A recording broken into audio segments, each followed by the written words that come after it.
Moitas grazas, presidente. Señorías, as miñas primeras palabras hoxe non poden ser de outro xeito que de desculpa pola miña tardanza por ter cambiado a orde do día. Un malentendido no axuste horario da miña intervención, probablemente atribuible á miña persoa, pois fixo que chegase un pouco tarde. Dito isto, en resposta á súa pregunta, señora Pontón, dicirlle que, por contextualizar un pouco o ámbito no que nos movemos no ensino da lingua galega no Bierzo, unha das primeiras cousas que me gustaría aclarar é que a colaboración da Xunta de Galicia ca Xunta de Castilla e León non se retrotrae ao ano 2006, é máis antiga, é do ano 2001, é o primeiro convenio que dá orixe a que 3 centros das comarcas de Bierzo e Sanabria comecen a impartir lingua galega.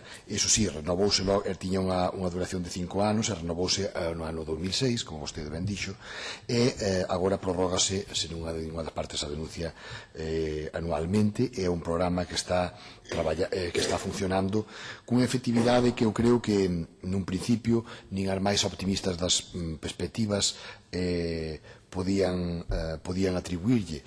Temos agora mesmo un total de 13 centros de educación infantil de primaria e 4 de secundaria, en total 17 centros educativos dentro do programa de ensino do galego no Bierzo. Para entrar nun seguimento máis detallado do programa, hai que dicir que no propio protocolo de colaboración creouse unha comisión de seguimento que é a encargada de velar polo seu cumprimento e polo seu bo funcionamento. A raíz deste problema, deste desaxuste que podemos dicir que houve a principio de curso e que non é novo, vostede tamén aludía que houve certos atrancos na aplicación deste programa, non sei se dicir tradicionalmente, pero case todos os principios de curso temos algo que axustar, digamos, nos centros do Bierzo. Pois reunimos esa comisión o día 7 de novembro aquí en Santiago, a que acudiu o director xeral de ensino da Xunta de Castilla e León, acompañado pola súa xefa de servizo, e o director da Escola Oficial de Idiomas de Ponferrada, que é a Escola Oficial de Idiomas que tamén imparte o galego na Comunidade Autónoma de Castela e León. Nesa reunión fixemos un seguimento do programa, deronnos conta do total de alumnos e alumnas que están acollidas ao programa, e gustaríame dicir, antes de nada, de que número de alumnos estamos falando. Como dixen antes, son 17 centros, e temos 838 alumnos en ensino infantil e primario e 4 institutos de ensino medio con 181 alumnos. En total, 1078 alumnos e alumnas aprendendo galego no Bierzo. A maiores, temos que contabilizar tamén a matrícula da Escola Oficial de Idiomas de Ponferrada, que é moi importante, está nun pico, non nun pico histórico, pero sí nas súas cotas máis altas de matrícula, que son 60 alumnos na Escola Oficial de Idiomas de Ponferrada no curso 2012-2013. Non temos aínda cuantificado os dos 2013-2014, terémolo en breve. Por tanto, estamos falando dun número importante e dun programa cunha importante cota de éxito na súa aplicación. Dito isto, establecidas estas cifras, imos ao problema. Na Comunidade de Castela e León, resulta que a principio deste ano, ou mellor dito, antes do inicio do curso, levou a cabo certos cambios no que é a contratación do seu profesorado e axustes na distribución, digamos, do seu colectivo docente. Isto levou, por exemplo, a que incorporasen novos docentes, sobre todo en primaria, e que en secundaria, como vostede tamén ben dixo, no Instituto Brigidium Flavium, ao principio de curso tiñase unha carencia dunha profesora, por onde desplazaron a do IES Europa. No IES Europa, nese momento, había en primeiro do bacharelato dúas alumnas e en segundo do bacharelato un alumno. Entón, que fixo a Xunta de Castilla e León? Non é exactamente que suprimise o programa deste IES de Ponferrada. O que fixo foi darlles a opción de cursar esta materia no Instituto Virgen de la Encina, que é o Instituto tamén de Ponferrada. Pero, ollo, non lles obrigaba a cambiar a matrícula para outro centro.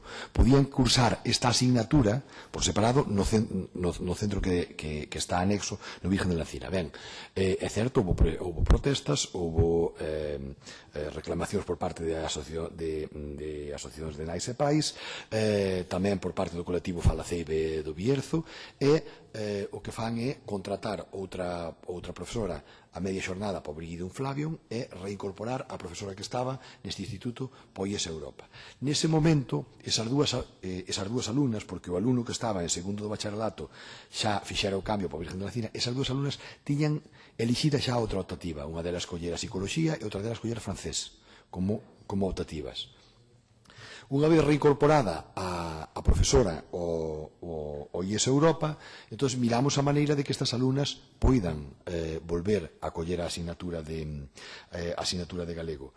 Eu teño que dicirlle tamén que nós, a día de hoxe, non sabemos se esa solicitude se fixo efectiva ou non, porque, por un lado, dinos que sí, por outro lado, dinos que non. En todo caso, hai un problema administrativo en Castela e León por, digamos que, facer unha segunda escolla de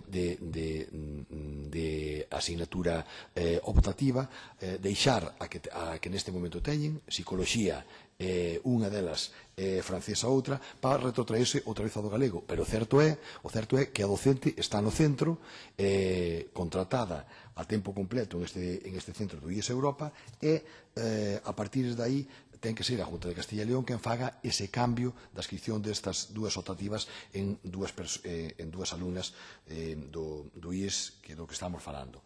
Por outro lado, e formando parte tamén da súa pregunta, dicirlle que no marco da reunión da Comisión o que si fixemos foi impulsar este protocolo de actuación e, digamos que, achegar posicións para que situacións destas non se volvan a repetir.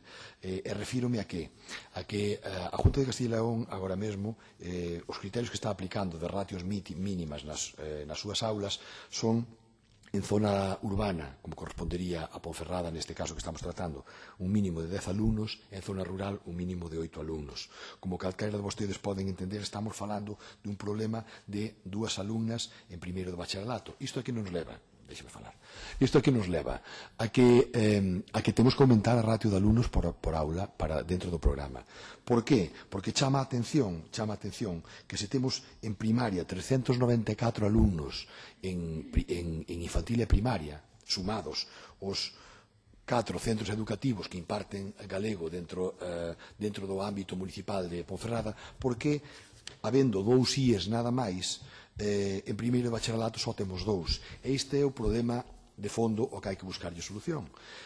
Porque se nos quedan polo camiño tantos alumnos e alumnas que participan e comezan participando no programa do galego e logo cando chegan a bacharelato mingua tanto o número neste IES, porque curiosamente non pasan outros. No de Vilafranca do Bierzo, por poñer un exemplo, que ten bastante menos poboación, temos 6 en primeiro de bacharelato, 13 en segundo de bacharelato. No outro IES de Ponferrada, no Virgen de la Cina, 5 en primeiro de bacharelato, 6 en segundo de bacharelato. Entón, este é un pouco o problema de fondo, e foi tratado tamén na comisión. Nesa comisión, a Junta de Castilla e León puxo arriba da mesa todas as garantías de que o programa iba a continuar, de que o programa queremos incluso melloralo, e como imos melloralo?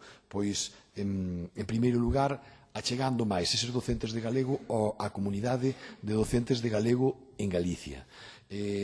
Imos abrir a posibilidade de que participen en cursos do CEFORE que se imparten no Barco de Valdeorras, por exemplo, ou que teñan acceso ao portal educativo do portal edu.xunta da Xunta de Galicia, reforzando o envío de material e a organización tamén de actividades lúdicas e educativas a maiores das que xa se están realizando para incrementar o número de alumnos e alumnas por aula, sobre todo nestes cursos de bacharelato, que é onde máis decae, digamos, a solicitude de participación no programa de ensino de galego. Moitas grazas. Moitas gracias, señor secretario xeral. No turno de réplica ten a palabra a señora Pontón.